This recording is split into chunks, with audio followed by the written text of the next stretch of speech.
Yo, what's up guys? Sam here. Welcome back to another video. So we're looking at iOS 13.3.1 today, which Apple just dropped for everybody. It is the first update of 2020, the first update of the decade, and per usual, I want to run through what's new. The list of changes is actually quite a bit more significant than I thought. I wasn't anticipating more than 2 of the changes on here. So if you're looking forward to the update, drop a like down below, hit subscribe for more, and let's go ahead and talk about everything that's changed. First up, I actually want to talk about my wallpaper. I've been really digging this lately, so if you're interested in downloading it, it's like every iOS wallpaper Apple made or defaulted combined into one image, and I actually think it's super cool. So I'll leave a link down below to where you can pick it up for yourself. So already there have been a ton of updates to iOS 13, and hopefully this will be the last one for a while. There are some interesting changes in here, some that I thought would be fixed much sooner than this, but they are finally included in iOS 13.3.1. First up, inside of screen time, there was an issue where you could essentially add a contact even though they weren't on the allowed contacts list because there was a glitch that didn't make you enter the screen time passcode. That was a known issue pretty much the day that iOS 13.3 and communication limits were released, but Apple took their time to fix it. But now in this update, I can confirm you can be a bit more locked down now if you're a parent. So sorry kids, gonna have to find another route this time. On the iPhone 11, the iPhone 11 Pro, and the iPhone 11 Pro Max, there's a brand new U1 ultra wideband chip on the inside that's supposed to help you more accurately map where this device is or see things around it. Well, it turns out initially in previous versions of iOS 13, it would actually be tracking your location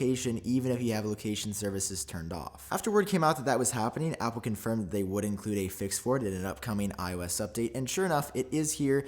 You can actually see it for yourself if you head over to settings and then privacy, tap on location services, scroll all the way down to system services, and now when you turn off this one right here, you can see it does reference the ultra wideband performance may be affected as well because it's going to essentially be disabled. So you can be completely off the grid now with the newer iPhones, where before you may end up being tracked still. Also available only on the newest iPhones, there's a fix for Deep Fusion where it would do the ultra detailed photo capture. Whenever you go to edit that, there could be a delay sometimes. Apple says they've fixed that. Now, this one's pretty cool. Hidden inside of iOS 13.3 is a new Apple product actually, Powerbeats 4. Now this was initially leaked by 9to5Mac that Apple was working on this product a couple of weeks ago, but now we actually have our first image or glyph of what these are going to look like. And contrary to AirPods Pro, AirPods 2, or even Powerbeats Pro, these are not going to be truly wireless. And that was pretty much expected, as the Powerbeats 1, 2, 3, 4 line was never supposed to go truly wireless. So if you are a fan of wires and you're in the market for a new pair of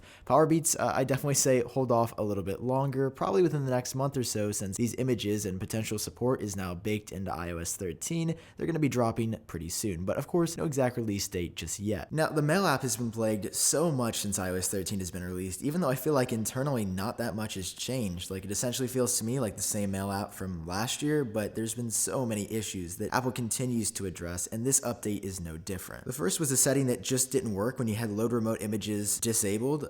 They would show up anyway, and then also there would be multiple undo errors that would just appear for some reason. Apple's fixed that. So I hope by now the Mail app is finally ready for prime time, because I've been using it as my full-time Mail app for a year now, and it definitely took a big hit on iOS 13, and I'm excited to test it out now. Now this is a bug that I experienced all the time that drove me absolutely mad, because whenever you'd be in FaceTime forever here on my iPhone 11 Pro, it would default to the ultra wide angle camera. So every single time I'd be on a FaceTime call and I wanted to flip my camera from me, it would go like this, and then you could put things in front of it, and everyone was like, why does your camera look so weird? I think you should have the option to change to that, but I'm not sure 0.5 should be the default. So Apple says that was actually a bug. You're no longer going to get the wonky ultra wide setting every time you're on FaceTime. Next up, sometimes push notifications could fail to be delivered over Wi-Fi. In CarPlay, there was an issue that could cause a distorted sound when making phone calls in certain vehicles. And finally, if you do have a HomePod, there is now Indian English support voices there. And there's actually a HomePod update with some stability improvements as well, as you can see right here.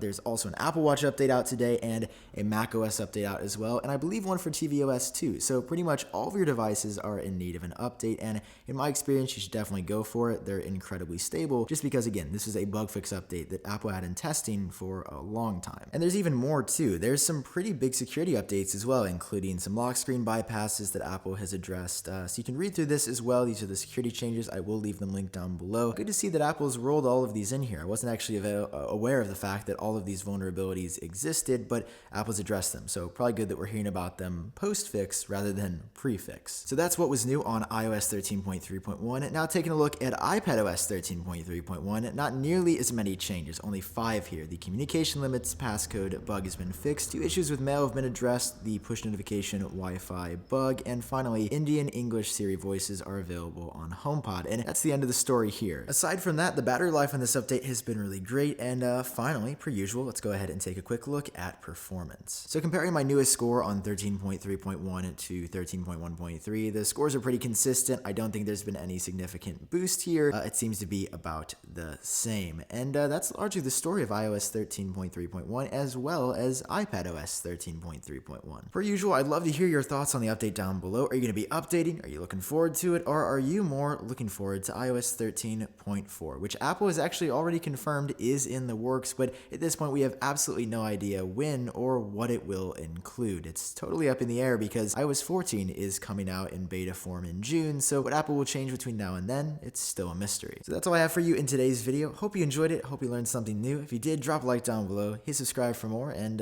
thanks so much for watching. I'll catch all of you in my next video.